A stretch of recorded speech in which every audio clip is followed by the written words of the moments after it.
നമസ്കാരം. തുടർച്ചയായി 2 തവണ അധികാരത്തിൽ വന്നതിന് ശേഷവും കഴിഞ്ഞ 10 വർഷമായി വളരെ അനുകൂലമായി മാത്രം സംസാരിക്കത്തക്ക തരത്തിൽ മുഖ്യധാര മാധ്യമ ലോകമാകെ തൻ്റെ ചൊൽപ്പടിയിൽ നിലയുറപ്പിച്ചിട്ടും സർക്കാരിന്റെ നേട്ടം പറഞ്ഞ് വോട്ട് തേടുന്നതിന് പകരം നിസ്സാര രാഷ്ട്രീയം തൻ്റെ പ്രചാരണ വിഷയമായി തെരഞ്ഞെടുക്കുന്ന ഒരു നേതാവിനെ രാജ്യം മുഖാമുഖം കാണുന്ന സാഹചര്യമാണ് നമ്മുടെ ഈ തെരഞ്ഞെടുപ്പിന്റെ 2 ഘട്ടം പിന്നിട്ടപ്പോൾ കാണാൻ കഴിയുന്നത്. ഒരുപക്ഷെ നടന്നുകൊണ്ടിരിക്കുന്ന ലോക്സഭാ തെരഞ്ഞെടുപ്പിലെ ഏറ്റവും വിചിത്രമായ കാര്യം, വലിയ പ്രതീക്ഷയുമായി കളത്തിലിറങ്ങിയ BJP 400+ എന്നൊക്കെയാണ് പറഞ്ഞത്. അവർ മണ്ണിലിറങ്ങി വോട്ട് തേടിയപ്പോൾ ഉണ്ടായ തിരിച്ചടികളുടെ പശ്ചാത്തലത്തിലാവണം അവരുടെ പ്ലാൻ എ ഇപ്പോൾ ഏതാണ്ട് ഉപേക്ഷിച്ച മട്ടാണ്. ഭരണകക്ഷിയായ BJP എവിടെയോ ഒരു ഊർജ ശോഷണം സംഭവിച്ചതിന്റെ ഭാഗമായി വർഗീയ ധ്രുവീകരണത്തിൽ ഊന്നിയുള്ള ഒരു പ്ലാൻ ബി പ്രാവർത്തികമാക്കാൻ നരേന്ദ്രമോദി തന്നെ ഇപ്പോൾ നേരിട്ടിറങ്ങുന്ന കാഴ്ചയാണ് കണ്ടുകൊണ്ടിരിക്കുന്നത്. തീർച്ചയായും രാജ്യത്തെ ഏറ്റവും വലിയ സംസ്ഥാനമായ ഉത്തർപ്രദേശിൽ, അവിടെയാണല്ലോ നമ്മുടെ ഭരണം നിയന്ത്രിക്കുന്ന അത്രയും സീറ്റുകളുള്ളത്, 80 MP-മാരെ. ആ 80 MP-മാരെ തെരഞ്ഞെടുക്കുന്ന സംസ്ഥാനത്ത് ആദ്യ 2 ഘട്ടങ്ങളിൽ BJP-യുടെ കാവിപാളയത്തിലെ അലസതയും അവരാഗ്രഹിച്ചിട്ടില്ലാത്ത നിരാശയും ബാധിച്ചുവെന്നാണ് സൂക്ഷ്മമായി നിരീക്ഷിക്കുന്നവർ പറയുന്നത്. 2019 പൊതു തെരഞ്ഞെടുപ്പിനെ അപേക്ഷിച്ച് ഇത്തവണ വോട്ടർമാരുടെ ഉത്സാഹവും പോളിംഗ് ശതമാനവും വളരെ കുറവായതിനാൽ വന്ന ഒരു നിരീക്ഷണമാണത്. കഴിഞ്ഞ തവണ BJP 100% സീറ്റുകൾ നേടിയ പ്രധാന ഹിന്ദി സംസ്ഥാനങ്ങളിൽ ചിലയിടത്തൊക്കെ ഒരു സീറ്റൊക്കെയാണ് മറ്റു കക്ഷികൾക്ക് ലഭിച്ചത്.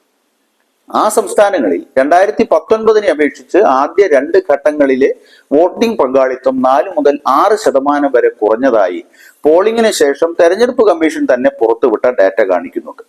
2019 ഹിന്ദി ബെൽറ്റിലെ അവരുടെ ഗംഭീരമായ വിജയം രാജ്യവ്യാപകമായി 200 സീറ്റുകളിൽ 90% നേടുന്നതിന് BJP നയിച്ചിരുന്നു. എന്നിരുന്നാലും ഇത്തവണ ഹിന്ദി ബെൽറ്റിൽ കോൺഗ്രസും BJP-യും പരസ്പരം ഏറ്റുമുട്ടുന്ന രാജസ്ഥാൻ, മധ്യപ്രദേശ് തുടങ്ങിയ സംസ്ഥാനങ്ങളിൽ വ്യത്യസ്തമായ ഒരു അനുഭവം ഇപ്പോൾ റിപ്പോർട്ട് ചെയ്യപ്പെടുന്നുണ്ട്. ഇത് വളരെ പ്രത്യേകം ശ്രദ്ധേയമാണ്. UP, ബീഹാർ, ഡൽഹി എന്നിവിടങ്ങളിൽ പ്രതിപക്ഷ ഇന്ത്യ സഖ്യം BJP-യുടെ വെല്ലുവിളിയെ സമർത്ഥമായി നേരിടുന്നുവെന്നാണ് പുറത്തുവരുന്ന റിപ്പോർട്ടുകൾ സൂചിപ്പിക്കുന്നത്.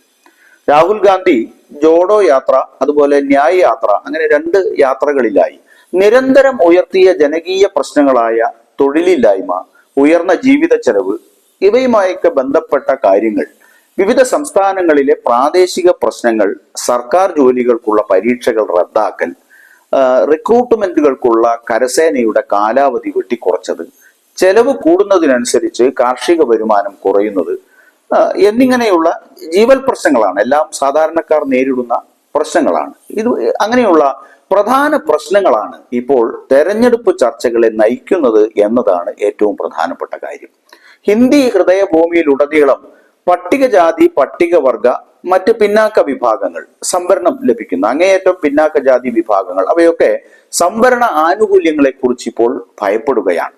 വിദ്യാഭ്യാസത്തിലും തൊഴിലിലും തങ്ങളുടെ അവകാശങ്ങളുടെയും അതോടൊപ്പം തന്നെ സംവരണ ആനുകൂല്യങ്ങളുടെയും ഒക്കെ ഉറവിടമായ ഭരണഘടനയിൽ BJP കാര്യമായ മാറ്റം വരുത്തുമെന്ന് അവർ ഭയപ്പെടുന്നു. 400+ സീറ്റ് ലഭിക്കുന്നത് തങ്ങൾ ഭരണഘടന മാറ്റാൻ വേണ്ടിയാണ് എന്ന് ചില നേതാക്കൾ പ്രസംഗിച്ചതിന്റെ ഭാഗമായിട്ടാണത്. ഇത് ബീഹാറിൽ വളരെ പ്രകടമാണ്. നിതീഷ് ഇന്ത്യ മുന്നണി വിട്ട് BJP-ക്കൊപ്പം ചേർന്നിട്ടും NDA പ്രചാരണത്തിൽ ഈ ഊർജ ശോഷണം നേരിടുന്നതിന്റെ കാരണം അതാണ് എന്നാണ് വിലയിരുത്തൽ. പാർലമെന്റിൽ 3/2 ഭൂരിപക്ഷം ഉണ്ടെങ്കിൽ BJP സംവരണം റദ്ദാക്കും എന്ന നിശബ്ദ പ്രചാരണത്തിന് ഇവിടെ ആക്കം കൂടിയിട്ടുണ്ട്. അതുകൊണ്ടാണ് അമിത്ഷാ രേവന്ത് റെഡ്ഡിക്കെതിരായി വലിയ കേസുമൊക്കെയായി രംഗത്ത് വന്നിട്ടുള്ളത്. അത് അവരെ ബാധിക്കുന്നു എന്നവർ മനസ്സിലാക്കുന്നു. ഭരണഘടനയെക്കുറിച്ചുള്ള സന്ദേശത്തിന്റെ വെളിച്ചത്തിൽ പ്രധാനമന്ത്രി നരേന്ദ്രമോദി, കേന്ദ്ര ആഭ്യന്തരമന്ത്രി അമിത്ഷാ, പ്രതിരോധ മന്ത്രി രാജ്നാഥ് സിംഗ്, BJP-യുടെ അധ്യക്ഷൻ JP നദ്ദ, RSS-ന്റെ മേധാവി മോഹൻ ഭാഗവത് എല്ലാവരും രംഗത്തെത്തിയിരിക്കുകയാണ്. ഇപ്പോൾ അവർ ഒരുമിച്ച് ചേർന്ന് യോജിച്ച് ഈ പ്രചാരണത്തെ പ്രതിരോധിക്കാൻ ഇറങ്ങിയതിന്റെ കാരണവും മറ്റൊന്നല്ല. 2019 ലോക്സഭാ തെരഞ്ഞെടുപ്പിൽ BJP ദളിത് വോട്ടിന്റെ ഏതാണ്ട് 47% നേടിയിരുന്നു.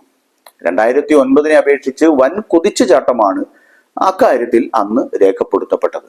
1992 അയോധ്യ സംഭവത്തിന് ശേഷം OBC-കളിലും EBC-കളിലും എന്ന് പറഞ്ഞാൽ അത്യന്തം പിന്നാക്കം നിൽക്കുന്ന വിഭാഗങ്ങൾ, വലിയൊരു വിഭാഗം ഈ സംസ്ഥാനങ്ങളിൽ BJPക്ക് വോട്ട് ചെയ്തിട്ടുണ്ട്.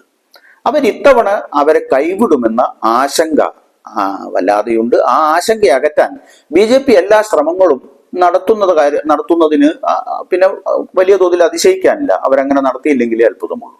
എങ്ങനെയൊക്കെ കിണഞ്ഞു ശ്രമിച്ചാലും BJPക്ക് അതിന്റെ ഏറ്റവും നിർണായകമായ സ്വാധീന മേഖലയിൽ നിന്ന് ഒരു ഭാഗം സീറ്റുകൾ എന്ന് പറഞ്ഞാൽ പ്രത്യേകിച്ചും വടക്കേ ഇന്ത്യയിൽ നിന്ന് വലിയൊരു ഭാഗം സീറ്റുകൾ നഷ്ടപ്പെടാൻ സാധ്യതയുണ്ട് എന്ന് തന്നെയാണ് കണക്കാക്കപ്പെടുന്നത്.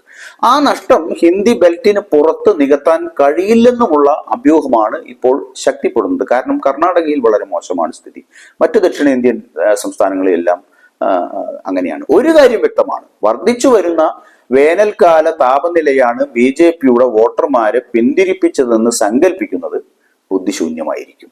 ഇതിനിടെ മറ്റൊരു കാര്യം ശ്രദ്ധയിൽപ്പെട്ടത്, ആദ്യ 2 ഘട്ടങ്ങളിലെ പോളിംഗ് ഡാറ്റ വളരെ വൈകിയാണ് ഇലക്ഷൻ കമ്മീഷൻ പ്രസിദ്ധീകരിച്ചത്. അത് സംബന്ധിച്ച് പൊതുജനങ്ങൾക്കിടയിലും രാഷ്ട്രീയ സർക്കിളുകളിലും ഒക്കെ വല്ലാത്ത അസ്വാരസ്യം ഇപ്പോൾ പടരുന്നുണ്ട്.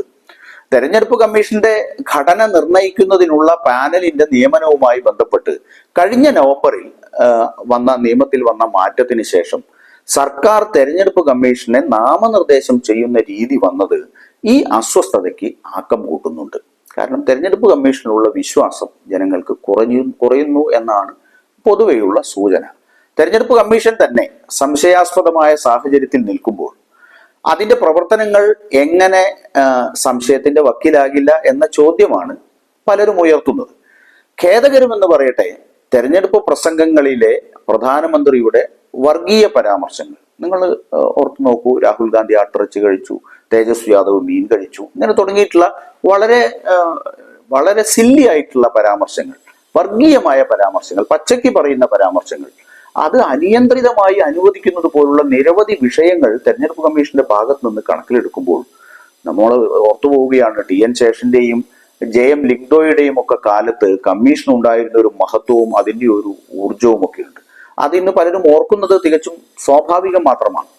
ഈ തെരഞ്ഞെടുപ്പിൽ കാണുന്ന ഏറ്റവും വിചിത്രമായ കാര്യം, കഴിഞ്ഞ 75 വർഷത്തിനിടയിൽ അങ്ങനെ കേട്ടുകേൾവി പോലും ഇല്ലാത്ത, മുമ്പ് ഒരിക്കലും ഒരു പ്രധാനമന്ത്രി ഇത്രയും തരം താണതായി കണ്ടിട്ടില്ല എന്നതാണ്. കോൺഗ്രസ് പാർട്ടിയുടെ അവർ പ്രസിദ്ധീകരിച്ച പ്രകടന പത്രികയിലെ ഘടകങ്ങളെ വസ്തുതാ വിരുദ്ധമായി വളച്ചൊടിക്കുന്നതിലേക്ക് പ്രധാനമന്ത്രി പോകുന്നു. എന്തെല്ലാം കാര്യങ്ങളാണ് അതിൽ പറയാത്തതും ഒക്കെ ആയിട്ടുള്ള കാര്യങ്ങൾ പോലും അദ്ദേഹം പറയുന്നു. കോൺഗ്രസ് നേതാവ് രാഹുൽ ഗാന്ധിക്കും അദ്ദേഹത്തിന്റെ കുടുംബത്തിനും കുറെ കാലമായി RSSഉം സംഘപരിവാറും തുടങ്ങി വെച്ച കാര്യങ്ങളാണ്. രാഹുലിന്റെ കുടുംബത്തിനുമെതിരെ തലമുറകൾ പിന്നോട്ട് പോകുന്ന വളരെ നിസ്സാരമായ കാര്യങ്ങൾ, ഒരു രാഷ്ട്രീയ പ്രസക്തിയും ഇല്ലാത്ത കാര്യങ്ങൾ ഉയർത്തി തുടർച്ചയായ വർഗീയ ആക്രമണങ്ങളും ജുഗുപ്സാവഹമായ വ്യക്തിപരമായ ആക്രമണങ്ങൾ അത് യഥേഷ്ടം നടത്തിക്കൊണ്ടിരിക്കുകയാണ്. ഒരുപക്ഷെ പുറത്തുള്ളതിനേക്കാൾ സ്വന്തം പാർട്ടിക്കുള്ളിൽ മോദി ഇതിന്റെ പേരിൽ നന്നായി അംഗീകരിക്കപ്പെട്ടേക്കാം. പൊതുജനത്തിന് അങ്ങനെ ആവില്ല എന്ന് തന്നെയാണ് കണക്കാക്കേണ്ടത്. എന്നാൽ പൊതുജനം ചിന്തിക്കുന്നത് മറിച്ചാണ്.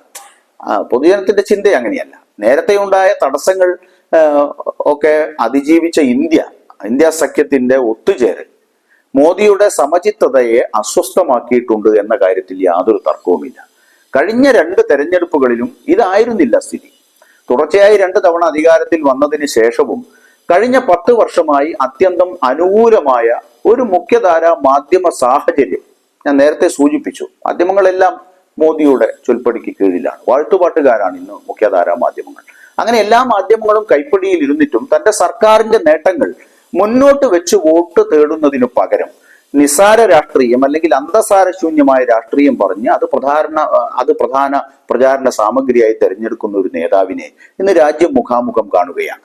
ജനാധിപത്യ ഭരണത്തിന്റെയും ജനാധിപത്യ രാജ്യങ്ങളിലെ പാരമ്പര്യത്തിന്റെയും മാഹാത്മ്യം അവകാശപ്പെടുന്ന ഇന്ത്യ പോലൊരു രാജ്യത്ത് 145 കോടി ജനങ്ങൾ അധിവസിക്കുന്ന രാജ്യത്ത് അതിന്റെ പ്രധാന ഭരണാധികാരിയുടെ ഒരു നിലവാര തകർച്ച ജനങ്ങൾ എന്തായാലും വരുന്ന ഘട്ടങ്ങളിൽ, തെരഞ്ഞെടുപ്പിന്റെ ബാക്കിയുള്ള ഘട്ടങ്ങളിൽ തിരിച്ചറിയാതിരിക്കില്ല എന്ന കാര്യം ഉറപ്പാണ്.